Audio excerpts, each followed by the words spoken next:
గౌరవ ముఖ్యమంత్రి గారు అని హెచ్ఆర్డి మంత్రిగా నియమించినప్పుడు చాలా స్పష్టంగా ప్రభుత్వ విశ్వవిద్యాలయానికి పూర్వ వైభవం తీసుకురావాలి, వచ్చే 5 సంవత్సరాల్లో ప్రపంచంలోనే టాప్ 100 యూనివర్సిటీలో ఒక ప్రభుత్వ విశ్వవిద్యాలయం ఉండాలి అనే టార్గెట్ నాకు ఇస్తాం జరిగింది అధ్యక్ష. అంతేకాకుండా ఎన్ఆర్ఎఫ్ ర్యాంకింగ్లో చూస్తే ఈరోజు మనం 9వ స్థానంలో ఉన్నాం. అది 3వ స్థానానికి తీసుకురావాలని గౌరవ ముఖ్యమంత్రి గారు చాలా స్పష్టంగా నాకు చెప్తాం జరిగింది అధ్యక్ష. దాంట్లో భాగంగా అధ్యక్ష, నేను పీలేరు నియోజకవర్గంలో పాదయాత్ర చేసినప్పుడు కిషోర్ కుమార్ రెడ్డి గారు చాలా స్పష్టంగా చూపించారు అధ్యక్ష. అంటే అక్కడ ఉన్న ఇన్ఫ్రాస్ట్రక్చర్ ఏంటి, ఏం చేస్తే బాగుంటుంది కూడా మేము ఆ పాదయాత్రలు కూడా మేము చర్చించుకుంటాం జరిగింది అధ్యక్ష. అది ఆల్రెడీ నేను అధికారులతో కూడా డిస్కస్ చేశాను. ఇంతేకాకుండా అధ్యక్ష, గౌరవ ముఖ్యమంత్రి గారితో ఒక చర్చ చేస్తున్నాను అధ్యక్ష. ఒక్కొక్క జిల్లాకి ఒక్కొక్క విశ్వవిద్యాలయం ఉండాలని నేను ప్రధానంగా కోరుకుంటున్నా. ఒక పక్కన ప్రభుత్వ విశ్వవిద్యాలయం, ఇంకో పక్కన ప్రైవేట్ విశ్వవిద్యాలయాలు, ఈ రెండు కూడా మ్యాచ్ చేసి జిల్లాకు ఒకటి ఉండాల్సిన అవసరం ఉంది అధ్యక్ష. అంతేకాకుండా ఏదైతే ఈ ఎఫిలియేషన్స్ ఉన్నాయో ఇది ఎట్లా చేయాలి, జాగ్రఫీ ఎలా చేయాలి, అది కూడా ఒకసారి మేము డీటెయిల్గా డిస్కస్ చేయాల్సిన అవసరం ఉంది అధ్యక్ష. ఇప్పటికీ గౌరవ సభ్యులందరూ తెలుసు, ఈ స్కూల్ ఎడ్యుకేషన్లో అనేక సంస్కరణలు మన ప్రభుత్వం చేపడుతుంది. దాంట్లో భాగంగా హైయర్ ఎడ్యుకేషన్లో కూడా పెద్ద ఎత్తున సంస్కరణ చేయాలన్న ఆలోచనలో మేము ఉన్నాం. ఒక పక్కన యూనిఫైడ్ రూల్స్ తీసుకొస్తే ఎలా ఉంటుందన్న డిస్కషన్ స్టార్ట్ చేశాము. రోల్ ఆఫ్ కమిషనరేట్ ఏంటి, యాప్షీ ఏంటి, కరికులం రీవ్యాంపింగ్ ఏంటి, అన్నిటిపైన చాలా లోతుగా మేము చర్చిస్తాం జరుగుతుంది అధ్యక్ష. సో గౌరవ సభ్యులు కిషోర్ కుమార్ రెడ్డి గారు చెప్పిన దానిపైన చాలా సీరియస్గా ఉన్నాను. ఎందుకంటే ఆ రోజు పాదయాత్రలో మనం డీటెయిల్గా డిస్కస్ కూడా చేస్తాం జరిగిందన్న. సో ఇది నా మనసులో ఉన్న విషయం, చాలా సీరియస్గా తీసుకుంటున్నాను. త్వరలోనే మీతో చర్చించి దీనికి ఆమోదమైన పరిష్కారం చూపించే బాధ్యత మేము తీసుకుంటాం అధ్యక్ష. ఇప్పుడే ప్రశాంత్ రెడ్డి గారు కూడా చెప్పారు అధ్యక్ష. డిగ్రీ కళాశాలకు వచ్చేగలంటే నేను ఆలోచించేది, ఇప్పుడు ప్రభుత్వ డిగ్రీ కళాశాలలో ఉన్న డిగ్రీ కళాశాలలో అడ్మిషన్స్ తక్కువ ఉన్నాయి అధ్యక్ష. ప్రభుత్వం ప్రైవేట్లో కూడా ఎందుకున్నాయి, ఎలా ఇది బలోపేతం చేయాలి, ఇండస్ట్రీ కనెక్ట్ ఎలా తీసుకురావాలి, దానిపైన ముందుగా మేము దానిపైన ఫోకస్ చేస్తున్నాం అధ్యక్ష. సో గౌరవ సభ్యులు చెప్పినట్టు ఆ డిగ్రీ కళాశాల డీటెయిల్స్ కూడా నేను తీసుకుని ఏం చేయాలో అది వీళ్ళు వర్క్ ఇట్ అవుట్. తప్పనిసరిగా ఈ ఆర్ట్స్ కోర్సెస్ ఇది ఎట్లా చేయాలి అనే దానిపైన కూడా నేను కొంత వర్కౌట్ చేస్తాను. నేను మొన్న మన మహిళా యూనివర్సిటీకి వెళ్ళినప్పుడు కూడా చూశాను అధ్యక్ష. అక్కడ ప్రత్యేకంగా ఈ ఆర్ట్స్ కోర్సులో అడ్మిషన్స్ తక్కువ ఉన్నాయి, మళ్ళీ అక్కడి నుంచి ప్లేస్మెంట్స్ కూడా తగ్గినాయి. సో అక్కడ వైస్ ఛాన్సలర్స్ కూడా నేను డీటెయిల్గా డిస్కస్ చేశాను అధ్యక్ష.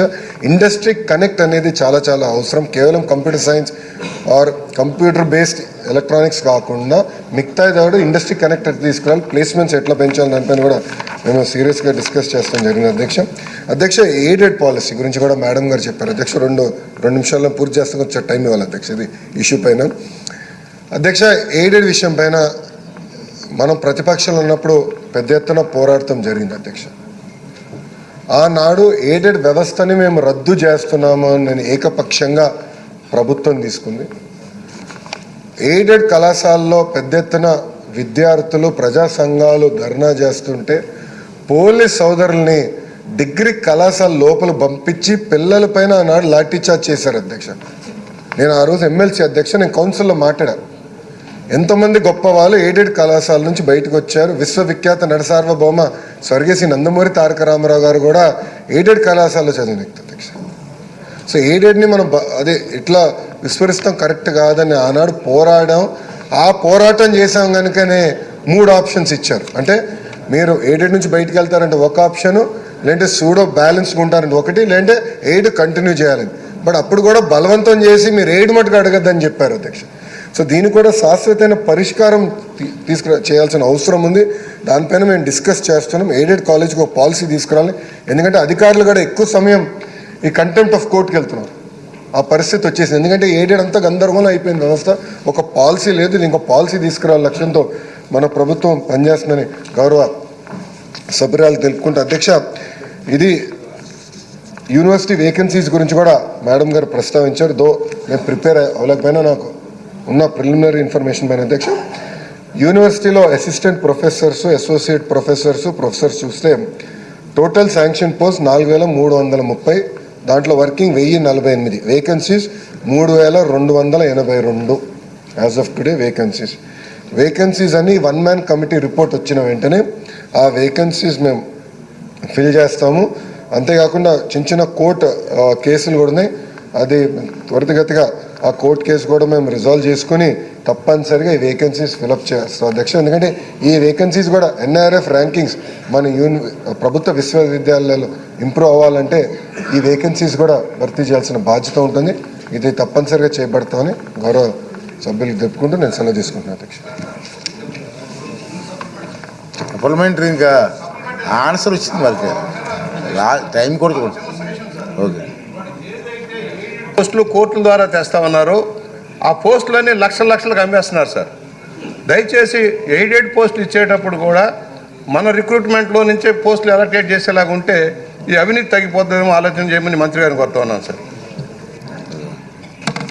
అధ్యక్ష, ఈ విషయం నేను చాలా స్పష్టంగా నాకు ఫైల్ వచ్చినప్పుడు ఆ ఫైల్లో ఆల్రెడీ జిల్లాలో ఉన్న అంటే ఏదైతే మనకి ఉపాధ్యాయులు ఉన్నారో ప్రభుత్వం రిక్రూట్మెంట్ ద్వారా వచ్చిన ఉపాధ్యాయులు ఉన్నారో వాళ్ళని ఫిల్ చేసిన తర్వాతనే ఆ వేకెన్సీ వాళ్ళ ద్వారా ఫిల్ చేసిన తర్వాతనే మీరు బయటకు వెళ్ళేదానికి ఆస్కారం ఇస్తామని చెప్తాను జరుగుతుంది అధ్యక్ష. ఎందుకంటే మనం కొన్ని జిల్లాలు కొంత ఎక్సెస్ ఉంది కనుక అది చేస్తున్నాం. మీరు చెప్పిన దాన్ని కూడా అది గౌరవ సభ్యులు కొంతమంది నా దృష్టికి తీసుకొచ్చారు అధ్యక్ష. దాన్ని ఎట్లా చేయాలో కొత్త పాలసీలో అది మేము చేపడతాం.